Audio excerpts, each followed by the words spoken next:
What's up? Today I'm going to be going over the layer 4 protocols, TCP and UDP, and I'll be talking about the differences between them as well as kind of how they operate. Now, the understanding of these protocols is extremely important for just about any networking exam you take and in the real world. It's one of the many fundamental building blocks for networking, and it's the key to really understanding how information flows.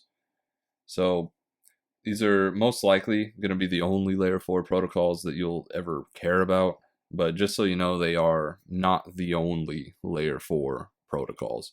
I'm not going to go into what the other ones are, but these are the two main ones that you will see everywhere, and it's absolutely necessary that you know how they work, and especially the differences between them.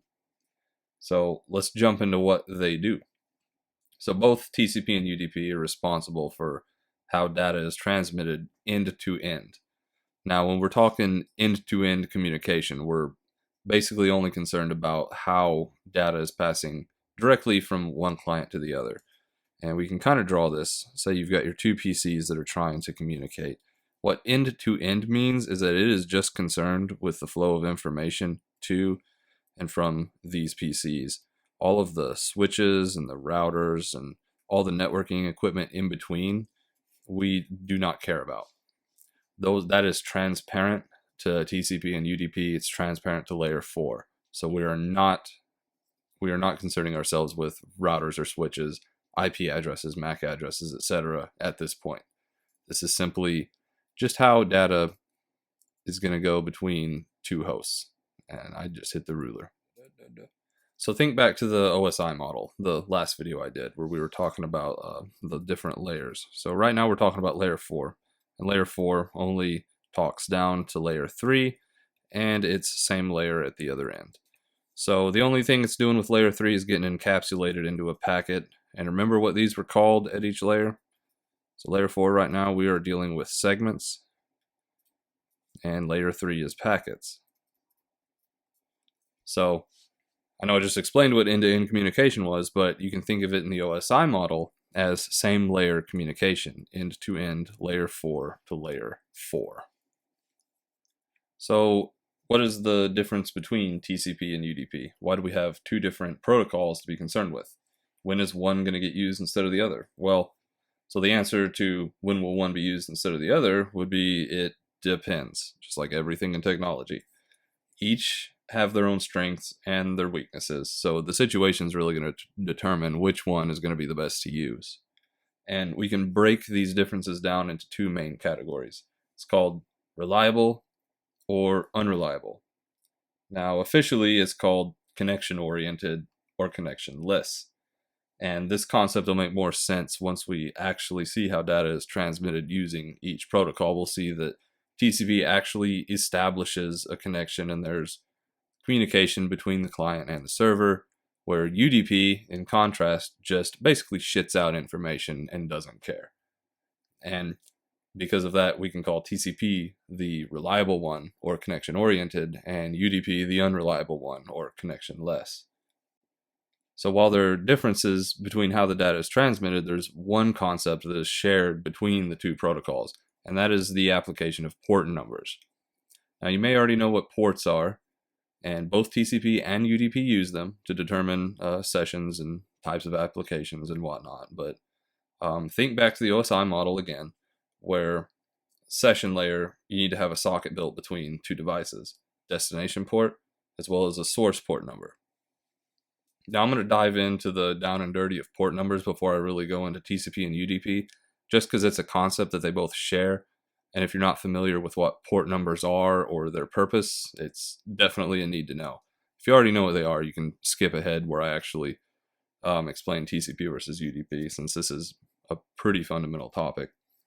But just like with IP addresses, and I know I haven't talked about them yet, but you need a source and a destination. That's just a main rule across networking. Everything needs a source and a destination. So here with TCP and UDP at layer 4, we need a source and a destination port number. IP addresses needs a source and destination IP address. Layer 2, MACs need a source and destination MAC address. That's the same down all the layers of the OSI model.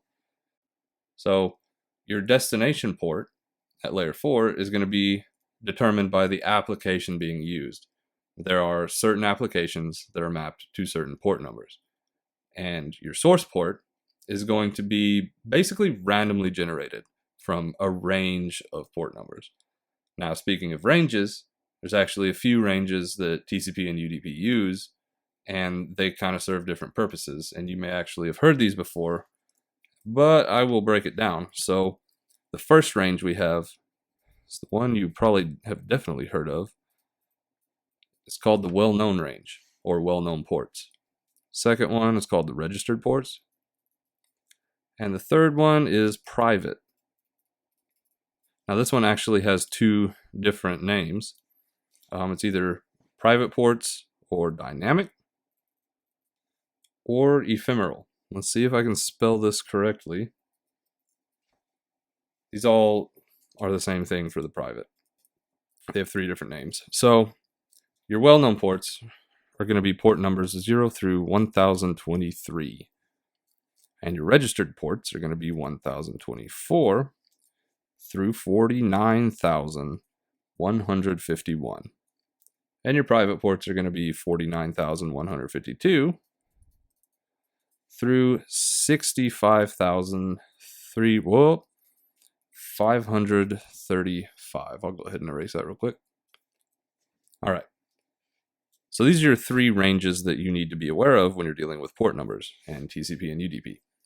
Now, your well-known ports are for your well-known, well, I'm going to try to say this without saying well-known too much, but your most used protocols, I guess. So if you Google well-known ports, it's going to actually show you a list of what application is registered to what port number. And by registered, I mean registered by IANA, which is the Internet Assigned Numbers Authority. These are the same people who determine who gets what block of IP addresses or BGP numbers, if you know any of that. But basically, it's an organization that determines and registers what port numbers can be used by what. And not only port numbers. If there's anything that has a number on the internet that needs to be assigned and can't be just used by everybody, IANA is going to register it and assign it. So the well-known and the registered port ranges are basically off limits to free use.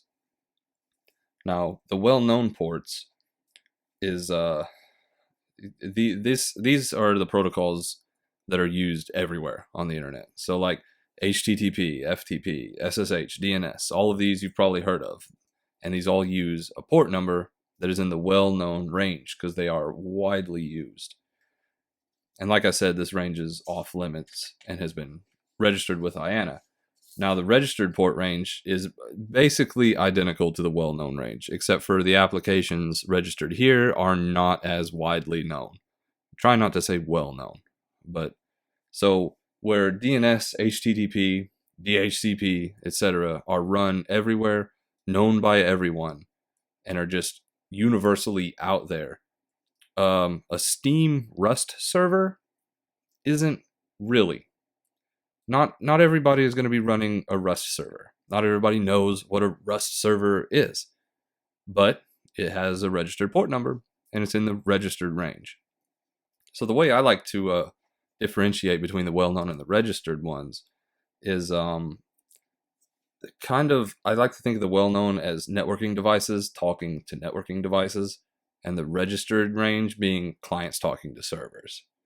Now that's not an all-encompassing or completely like true way to think about it, but typically a protocol that's used for data transmission between networking devices, it's probably going to be in the well-known range because it's used everywhere.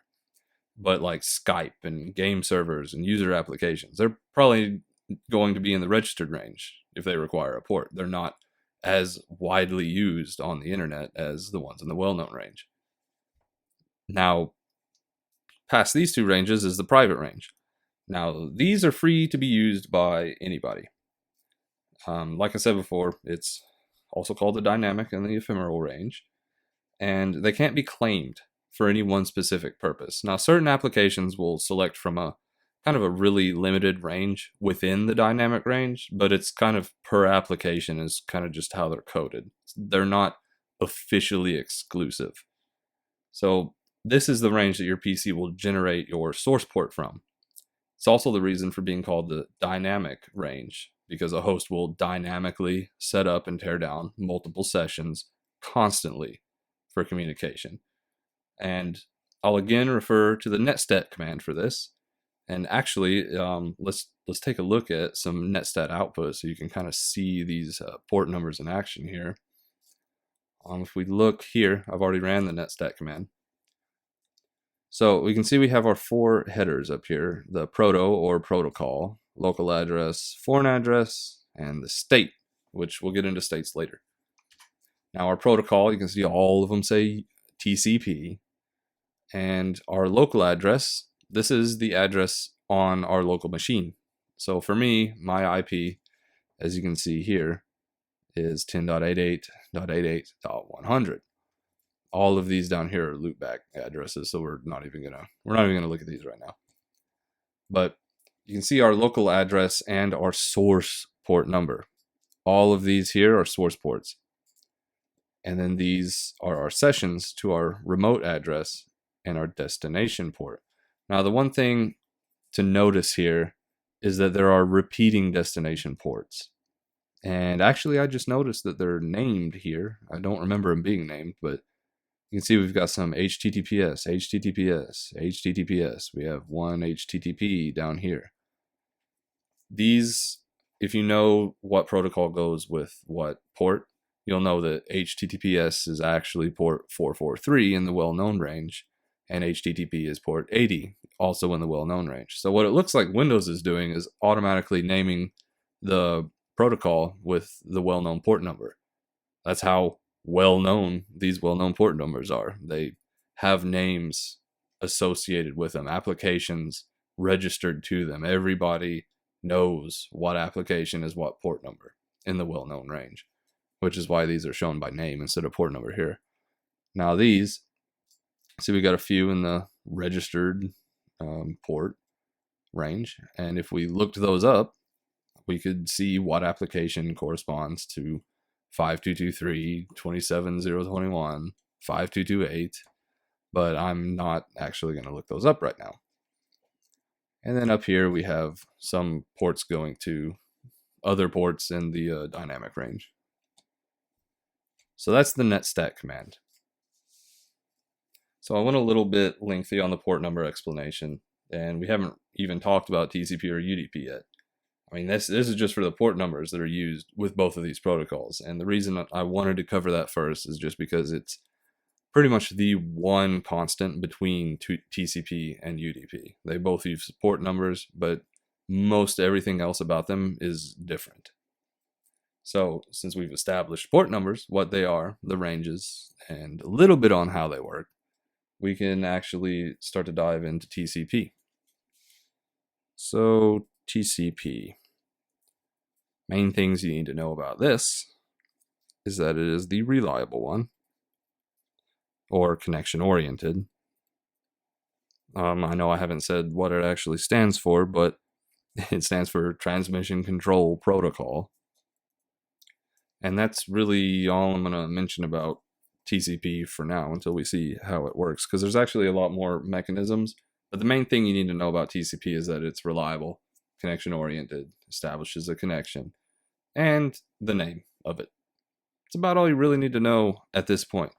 Now, the reason that TCP is reliable is because it establishes an end-to-end connection, and it marks each segment with a sequence number. And I'm actually going to write these down too.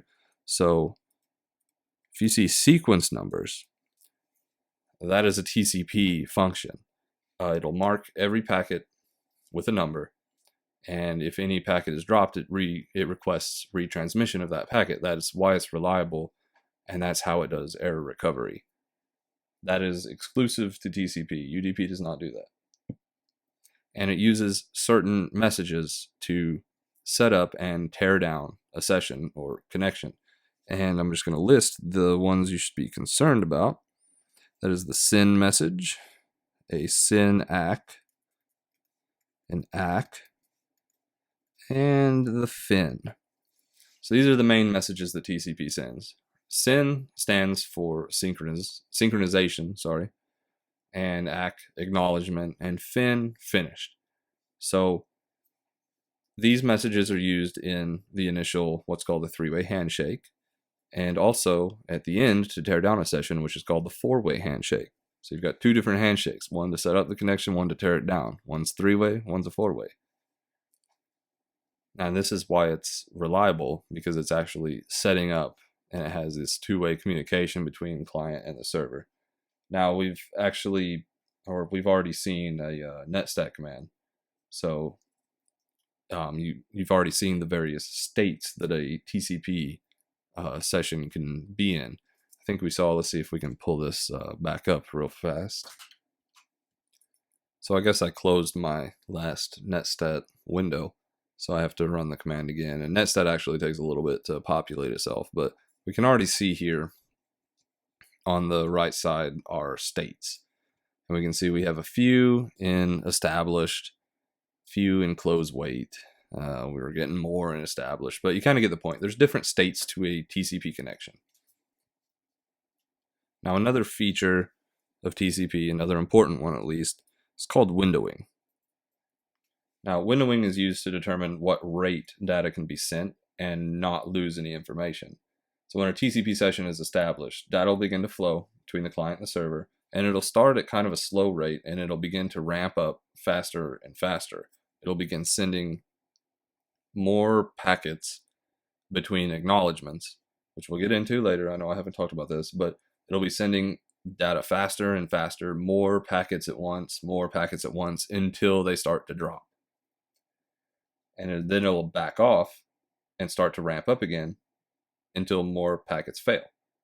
And if you've ever started a download and wondered why it kind of starts out a little bit slow, like as soon as you start downloading a file, you're like 100K, 200K, 300K, 600K, a megabit, 2 megabit. It doesn't immediately go to the max speed of your connection. That is TCP windowing. It slowly ramps up until it fails, then it backs up and ramps up till it fails again. And it will keep doing this for the duration of the connection. TCP has to figure out how fast it can go based on when information starts to not make it, because it's reliable. Once information starts to not get to the destination, TCP knows it's screwed up and it's got to retransmit packets. So let's actually look at how a TCP session is going to go when it's set up. Okay, so let's say we've got a client over here, and he's going to connect to a server over here. Now, if he's going to initiate a TCP session, first, he's going to determine what the destination and the source port are going to be for this connection. Now, we're going to use HTTPS as an example here. Just write this up here, which is on port 443. So our client's destination port will be 443. And its source port is going to be something generated in the ephemeral range or dynamic range, which we'll just say is like 60,000. Now, first he's going to send the SYN or synchronization message to the server. Server's going to receive that. He's going to take a look and be like, hey, am I running anything on port 443? Oh, I am. A web server, HTTPS. All right. And then he's going to send back a message called the SYN ACK. And he's going to use a source port of 443. That's what he received it on. And his destination port is going to be the same port as our client used. So 60,000. Now, at this point, the connection is in what's called the SYN sent state by the client. So the client down here, this is going to be in the SYN sent. And on the server, the state is going to be SYN received. And this is because the client sent the SYN message to the server. So he's in SYN receive state. And the server sends the SYN ACK back to the client is in the SYN sent state because it has already sent that message. Now, once this packet actually makes it back to the client, it's going to be in the send received state. And if we back up even further, before any of this communication happened, the server was in the listen state, and the client was just in whatever state. He didn't know he was going to make a connection yet, but the server was listening on port 443. That's what the listen state is called. And it doesn't actually enter any other state until send messages flow and a connection is established. Now, speaking of established, so the third step in this TCP connection is that the client is going to send an acknowledgement back to the server. So far in this three-way handshake, we've got our synchronization and acknowledgement from the server, and our acknowledgement. Those are the three steps to setting up a TCP connection. And at this point, our connection enters the established state. And this is where information begins to flow. Now, when the information starts flowing, each segment is going to contain a sequence number, which I've mentioned before. And the starting sequence number is actually agreed upon beforehand. The server and the client will do a little negotiation over what sequence number they should start at. But for example purposes, we're going to say that the sequence number is going to start at number 1.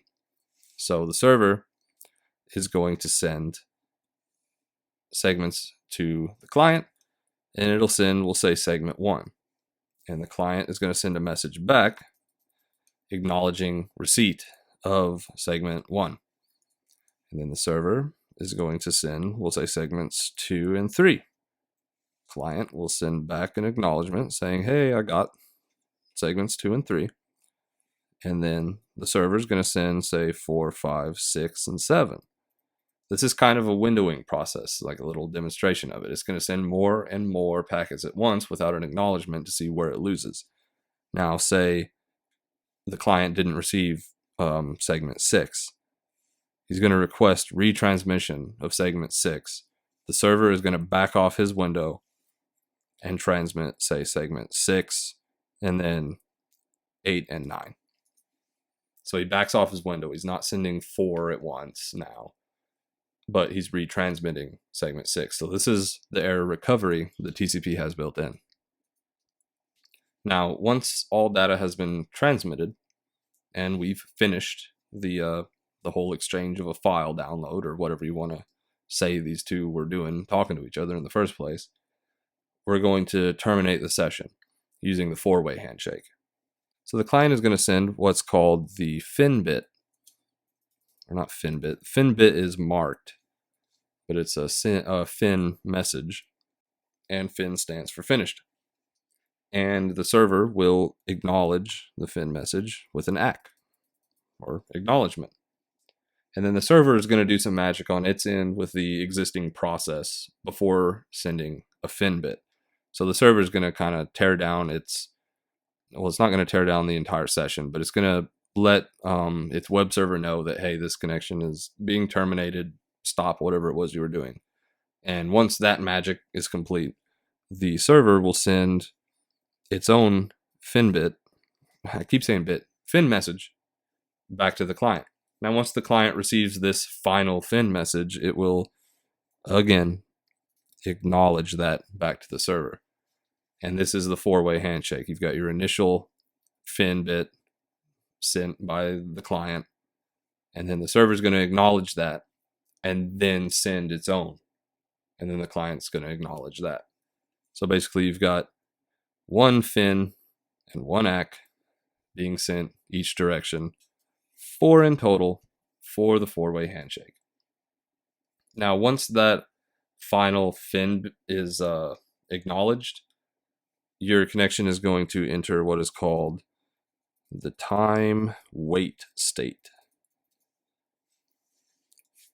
And this is just kind of a standard timer to count down until it officially closes the connection. And this is to kind of prevent that port number or session designators being used again very quickly by another process and creating confusion.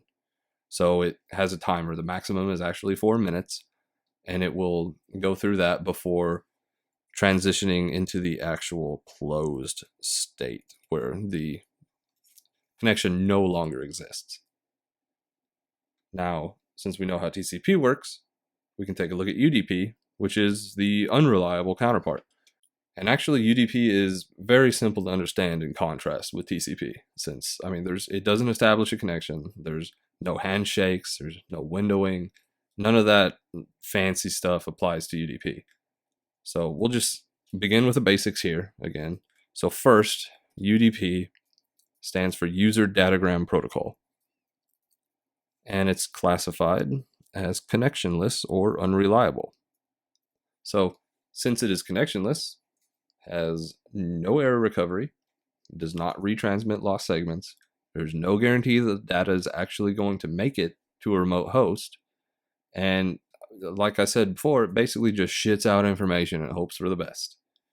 Now, it's worth mentioning, I think I just said it, there's nothing like windowing with UDP. It just simply transmits at the rate that it needs to or is configured to in most cases. So it's not going to actually saturate the full bandwidth of the line like TCP will with windowing. UDP is just going to use what it needs or what you tell it needs. Now, UDP still uses port numbers, but that's about all it has in common with TCP. And the drawing for this is actually going to be pretty simple. Probably do it right here at the bottom. Let me erase this. So you've got your client and your server, same as before. And you're going to have your source port and your destination port. So we'll say source port, randomly generated. We'll use the same one, 60,000. And we'll say your destination port is, 1,000. It's going to send that information using these parameters. And that's about it. Nothing from the server is going to be coming back in direct relation to that message. It's just going to keep sending data with these parameters into the abyss. The server will never acknowledge whether or not it actually got this data. But the main thing to note is that it's still using source and destination ports. The server is still going to check and see, am I listening on port 1000 or not? And then it's up to the server basically to either accept or drop that data based on whether or not it's running an application that can accept it. Now, one of the good things about UDP is since it's not setting up these connections, doing any of the handshakes or anything, it is quicker than TCP. It has less overhead. It doesn't need to stop and retransmit. It doesn't need to really do anything. It just goes. Very little latency, very little anything, really. So why is this really even a thing if there's no guarantee of data delivery? Surely you'd want to know that your data is always going to be reliably transmitted. Well, you do want your data to be, You do want integrity in your data. You definitely want that. But you don't always need error recovery. Sometimes it will do more harm than good if you have an error recovery mechanism. So where UDP shines is when you're dealing with voice and video. So in these two situations, time is more important than the integrity of the data. You don't want a connection to stop, retransmit, and then recover in the middle of a phone call. If data is lost, it would be you wouldn't even notice if data was lost in the grand scheme of a phone call or video Skype call. Retransmitted voice data out of order is going to be more noticeable than some data being missing altogether. It's like if I'm talking to you and just some of my packets drop, like, hey, what are you doing today?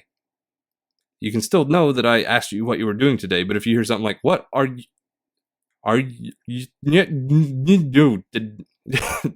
don't retransmit with I sound stupid, but I think you get the point. You don't want to be stopping and retransmitting data in something that is actually time sensitive, like voice.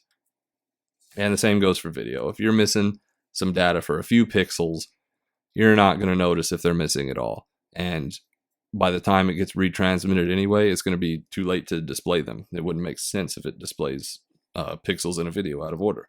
So that is the function of UDP, basically, is for stuff that is time sensitive, needs low latency, and wouldn't benefit from error recovery in the first place. And this is in contrast to TCP, where if you're downloading a file, say an executable, you want that data integrity. You don't want to have packets missing when you're trying to download something you need to run, because then it would be corrupt if you don't have the full thing. So that's where TCP will outshine UDP in integrity situations, and then UDP will outshine TCP in time-sensitive ones. So this has been down and dirty on TCP versus UDP. The main thing you need to know is kind of that you do the three-way handshake with TCP to set up a connection, and because of that connection, it's reliable. And UDP, you set up no connections, it's unreliable.